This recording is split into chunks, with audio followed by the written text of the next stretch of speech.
Hello friends, સ્વાગત છે તમારું માકા સ્વાદમાં. આજે હું તમારા માટે વાટી દાળના ખમણની રેસીપી લઈને આવી છું. રેસીપી પસંદ પડે તો ચેનલને સબસ્ક્રાઈબ કરવાનું બિલકુલ ભૂલતા નહીં અને બાજુમાં રહેલા બેલ આઇકનને પણ જરૂરથી પ્રેસ કરજો, જેથી તમને મારા નવા વિડીયોની નોટિફિકેશન મળતી રહે. તો શરૂ કરીએ આજની મજેદાર રેસીપી. હવે 1 વાટકી ચણાની દાળ, એટલે જે મેજરમેન્ટનો કપ આવે છે તે હાફ કપ, અને 1 ટેબલ સ્પૂન મગની દાળ, એ બંનેને મેં સારી રીતે ધોઈ કાઢ્યા હતા અને પછી 7 કલાક માટે મેં એને પલાળી રાખ્યા છે. હવે આને પણ આપણે, દાળ આપણી સરસ પલળી ગઈ છે તો આને પણ આપણે 2-3 વખત સરસ ધોઈ કાઢીશું. જો આવું પાણી એકદમ ચોખ્ખું દેખાય ત્યાં સુધી આપણે એને વોશ કરવાની છે. હવે આને આપણે પીસી લઈશું. તો એક મિક્સર જાર લઈશું અને એની અંદર આપણે એકદમ નિતારીને દાળ લેવાની છે. બિલકુલ પાણીનો ભાગ ના આવવો જોઈએ. આની અંદર આપણે પાણી બિલકુલ એડ નથી કરવાનું. જ્યારે જરૂર લાગશે ત્યારે આપણે એડ કરીશું. આ રીતે થોડી થોડી દાળ લેવાની અને એને દરદરી પીસવાની છે. જો દાળ આપણી પીસાઈ ગઈ છે અને આવું એકદમ દરદરું ટેક્સચર આવે રવા જેવું, એવું આપણે એને પીસવાનું છે. આની અંદર મેં 1 ટેબલ સ્પૂન જેટલું પાણી એડ કર્યું હતું. હવે આને આપણે એક બાઉલમાં લઈ લઈશું.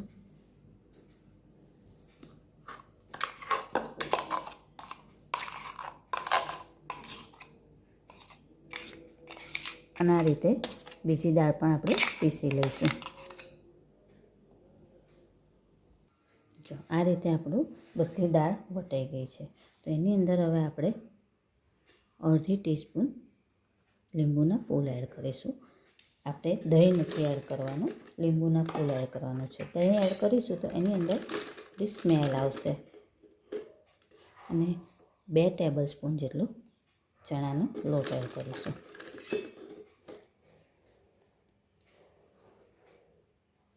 હવે એને એક વખત હાથેથી મિક્સ કરી લેવાનું છે અને 3 કે 4 મિનિટ માટે એને એકદમ સરસ આવું ફીણી લેવાનું. આવું બધું વખત સરસ આ રીતે મિક્સ કરીને એને ઢાંકીને કોઈ ગરમ જગ્યાએ આપણે આથો લાવવા માટે મૂકી દઈશું. 5 કલાક પછી આપણે જોઈ લઈશું. મેં આની અંદર એટલો બધો નથી આથો આવવા દીધો તો પણ સરસ આપણે અંદર જાળી પડવા લાગી છે. તો એની અંદર હવે આપણે એક વખત આવી રીતે એને મિક્સ કરી લઈશું અને બીજા મસાલા કરી દઈશું. તો 1/4 ટીસ્પૂન જેટલી આપણે હળદર એડ કરીશું, 1 ટીસ્પૂન મીઠું અને 1/2 ટીસ્પૂન જેટલા આપણે મરચાં વાટેલા એડ કરીશું. હવે આને એક વખત આપણે મિક્સ કરી લેવાનું છે. 1 ટેબલ સ્પૂન જેટલું તેલ એડ કરીશું, જેથી અંદર આપણે ડચુરો ના ભરાય.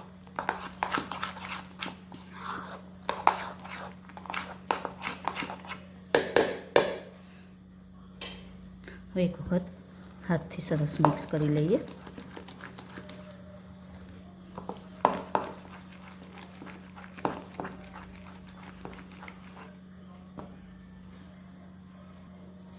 હવે મેં આ અડધી ટીસ્પૂન ઈનો લીધો છે, તે આમાં એડ કરીશું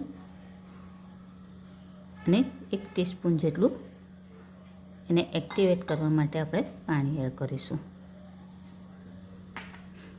તરત જ સરસ મિક્સ કરી લેવાનું છે. અને આપણે સ્ટીમર પણ મૂકી દીધું છે. એની અંદર થાળી ગ્રીસ કરીને મૂકી દીધી છે, એ પણ આપણી પ્રીહીટ થાય છે જ. હવે તે એકદમ સરસ મિક્સ કરી લેવાનું અને આવું એકદમ ફ્લફી ને જાળીદાર ખીરું થઈ જાય એટલે આપણે તરત જ એની અંદર એડ કરી દેવાનું.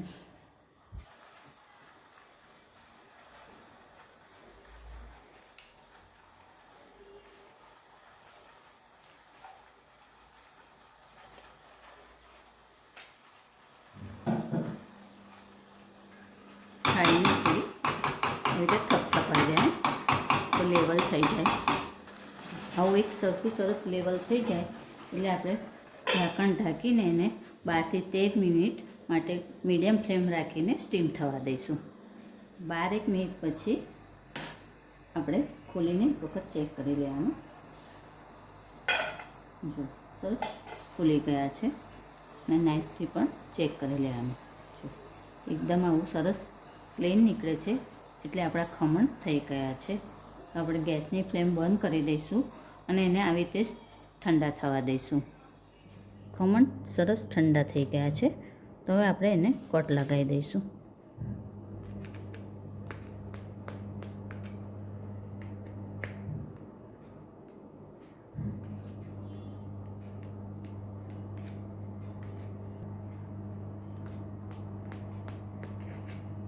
અને એક વખત આવી રીતે ધારેથી થોડી ચપ્પાથી એને ફેરવી દેવાનું. હવે આને આપણે બધા એક બાઉલની અંદર લઈ લઈશું. જો તો છે ને એકદમ સરસ જાળીદાર આપણા ખમણ. જો પાછળની સાઈડ પણ એટલી સરસ જાળી પડી છે અને અંદરથી પણ એટલી સરસ જાળી પડી છે. તો તોડીને પણ તમને બતાવો. તો હવે આની ઉપર આપણે વઘાર એડ કરી દઈશું. વઘાર માટે મેં ગેસ ચાલુ કરી આ વઘારી મૂકી દીધું છે. એની અંદર 2 ટેબલ સ્પૂન જેટલું આપણે તેલ એડ કરીશું અને અડધી ટીસ્પૂન જેટલી રાઈ. 1 લીલું મરચું આવી રીતે કટ કરીને એડ કરીશું. હવે રાઈને આપણે તતડવા દેવાની છે.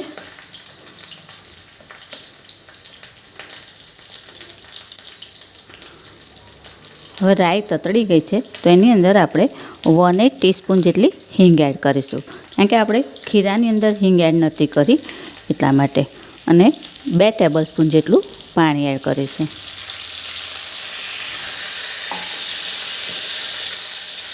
બસ હવે ગેસની ફ્લેમ આપણે બંધ કરી દઈશું અને આ વઘારને આપણે ખમણમાં રેડી દઈશું. એની અંદર આપણે મિક્સ કરીને આવી રીતે એને હલાવતું જવાનું ને રેડતું જવાનું.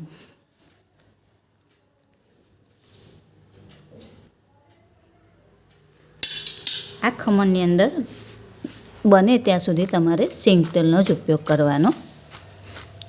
આવી રીતે એક વખત મિક્સ કરી લેવાના. ને ઉપરથી લીલા ધાણા અને લીલું કોપરું એડ કરીશું.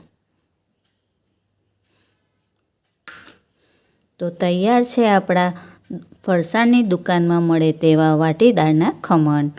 ફ્રેન્ડ્સ, આવી જ બીજી અવનવી રેસીપી જાણવા માટે મારી ચેનલને જોતા રહો, લાઈક અને શેર કરતા રહો. ચાલો ત્યારે ફરી મળીશું એક નવી રેસીપી સાથે. ત્યાં સુધી હેપી કુકિંગ. Thank you.